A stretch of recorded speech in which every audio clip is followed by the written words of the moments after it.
మనము పెంచుకునే కుక్కలు చాలా విశ్వాసంగా ఉంటాయి. అవి ఎంతలా అంటే మనం ఎక్కడన్నా వెళితే కూడా మన కోసం ఎదురు చూస్తుంటాయి. ఊరు కుక్కలు కొంచెం విశ్వాసం అనిపిస్తుంది. మామూలుగా మనము పెంచుకునే కుక్కల కంటే కూడా ఊరు కుక్కలు కొంచెం బాగా మన పట్ల ప్రేమ, మన దగ్గర ఆప్యాయత అవన్నీ అవి తీసుకుంటాయి. అవి కూడా మనము ప్రేమ ఆప్యాయతగా చూస్తాము. ఎక్కడన్నా పోతే కూడా అవి ఎదురు చూస్తుంటాయి. ఇంకోటి ఏమిటంటే మనం వెళ్ళేటప్పుడు వాహనాలకు ఎదురుగుండా అడ్డమడ్డంగా పడతాయి. అప్పుడు మనం కొంచెం జాగ్రత్తగా పోవాలి. ఏమిటంటే మన కుక్కలు మన వాహనం కింద కూడా పడి చనిపోయే అవకాశాలు ఉంటాయి. కొంచెం మనం జాగ్రత్తగా కుక్కను తప్పించుకొని పోవాలి. దానికంటే కూడా కుక్కను కట్టేసి పెట్టుకోవడం మేలు అనిపిస్తుంది. ఎందుకంటే కుక్కను మనము ఊరు కుక్క అయినా, మంచి కుక్క అయినా, కాస్ట్లీ కుక్క అయినా కూడా కట్టేసి పెట్టి మనం పెంచుకుంటేనే మంచిది. ఎందుకంటే అది బయట వేరే కుక్కలతో కలిసిందనుకోండి, వాటి జబ్బులు దానికి వస్తాయి. అప్పుడప్పుడు కూడా కుక్కకు ఇంజక్షను వేపించడం మంచిది. అది కరిచిందంటే మనము ఇంజక్షన్లు వేసుకోవాల్సి వస్తుంది. ఎందుకంటే ఒకప్పుడైతే బొడ్డు చుట్టూ వేసేవాళ్ళంట భయంకరంగా ఇంజక్షన్లు. ఇప్పుడైతే కొంచెం మేలు అనుకోండి. ఇప్పుడేదో కొంచెము మామూలుగా జ్వరానికి తలనొప్పికి వచ్చినట్టుగా వేస్తున్నారు ఇంజక్షన్లు. లేకపోతే ఒకప్పుడు కుక్క కలిస్తే బొడ్డు చుట్టూ వేసేవాళ్ళంట. మనం ఎక్కడన్నా పోతే అవి కూడా వస్తాయి. మనం వచ్చేంత వరకు కూడా మనం ఏదన్నా ఒక ఆఫీసు పనిగా లోపలికి పోయినా కూడా అవి బయట గేటు దగ్గరైనా కూర్చొని చూస్తుంటాయి. ఈ కుక్కలతోటి బంధం పెంచుకుంటే చాలా కష్టం అనిపిస్తుంది. ఎక్కడన్నా వెళ్ళాలంటే కూడా కుక్కకి కాపలా పెట్టేసిపోవాలి. ఒకవేళ భగవంతుడి దగ్గరికి వెళ్తే కూడా అది జాగ్రత్తగా ఉందో లేదో అనిపిస్తుంది.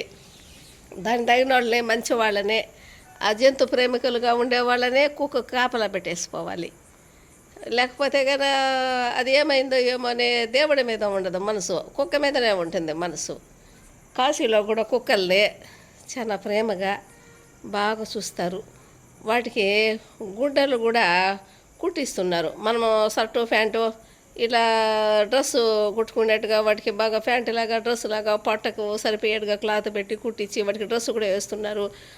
చలికాలము పోయినసారి జనవరిలో కాశీ వెళ్ళి ఉంటే అవి కూడా చలిగా ఉంచుకుంటున్నాయి వాటితో పాటు కూర్చొని. అట్లా విశ్వాసమైన జంతువు అంటూ అన్ని జంతువుల కంటే కూడా కుక్క చాలా విశ్వాసమైంది. చాలా బాధ అనిపిస్తుంది. కుక్కను మనము పెంచుకుంటే అది దానికి ఏమన్నా అయితే కూడా చాలా బాధ అనిపిస్తుంది. కాబట్టి తప్పదు, ఉన్నన్నాళ్ళు కుక్కతోటి ఆనందంగా ఉంటాము. కానీ కాలభైరవుడు అంటారు కదా కుక్క. కాబట్టి కుక్కను చాలామంది పెంచుతున్నారు. ఎంతలా అంటే వాళ్ళ బిడ్డల కంటే కూడా ఎక్కువగా ప్రేమగా చూస్తారు. కుక్కనైతే ఫ్యామిలీలో ఎంతమంది ఉండారో అంతమంది దాన్ని ప్రేమగా చూస్తారు. చాలా ఓపికగా దాన్ని మనం చూసుకుంటే అది మన వాళ్ళు ఎంతో ప్రేమగా, మన వాళ్ళు కూడా ఆ కుక్క కూడా మనల్ని చూసుకుంటుంది. మన కోసం ఎదురు చూడడంలోని ఎంత సంతోషం అనిపిస్తుంది. ఆ కుక్కని ఆడ కట్టేసేసి మనం ఆడ కూర్చున్నామంటే కూడా మనకేదో ఎంతో సంతోషంగా అనిపిస్తుంది. నేనైతే నాతో పాటే రూములో కుక్కను పండబెట్టుకుంటాను. కాబట్టి అది ఆడ పండుకొని ఉంటే కూడా నాకు బాగా ఎవరో తోడున్నట్టుగా బాగా మనకు ధైర్యం అనేది వస్తుంది. చాలా సంతోషం అనిపిస్తుంది. కాబట్టి కుక్క అనేది చాలా విశ్వాసమైన జంతువు. దానివల్ల సంతోషం అనిపిస్తుంది. అది ఒకవేళ పొరపాటుగా విడిపించుకొని బయటపోయిందనుకో, అది మళ్ళీ దాన్ని పట్టి కట్టేసేంత వరకు చాలా బాధ అనిపిస్తుంది. అది మేమైతే కట్టేయలేము. కానీ మా చిన్నోడు స్కూల్ నుంచి వచ్చిన తర్వాత అదే మా చిన్నోడి దగ్గరికి వస్తుంది తోక ఊపించుకుంటూ. జాగ్రత్తగా మా చిన్నోడికే దొరుకుతుంది. ఎక్కువగా మా చిన్నోడు కూడా బాధ్యత దాని పట్ల తీసుకుంటాడు.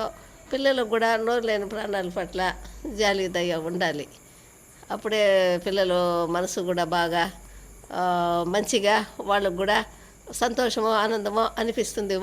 వాళ్ళు కూడా జంతు ప్రేమికులుగా ఉండాలి. ప్రతి ఒక్కరు కూడా సాధ్యమైనంత వరకు 99% జంతు ప్రేమికులే ఉన్నారు మన దగ్గర. చాలా సంతోషం అనిపిస్తుంది. మూగజీవాలతోటి చాలా సంతోషం అనిపిస్తుంది. వాటిలో విశ్వాసమైన జంతువు అంటూ నోరు లేని ప్రాణమో కుక్క కూడా కాలభైరవుడు, ఈశ్వరుడు కాలభైరవుడికి బాగా సంబంధం కాబట్టి అందరూ కూడా కుక్కను ప్రేమిస్తారు.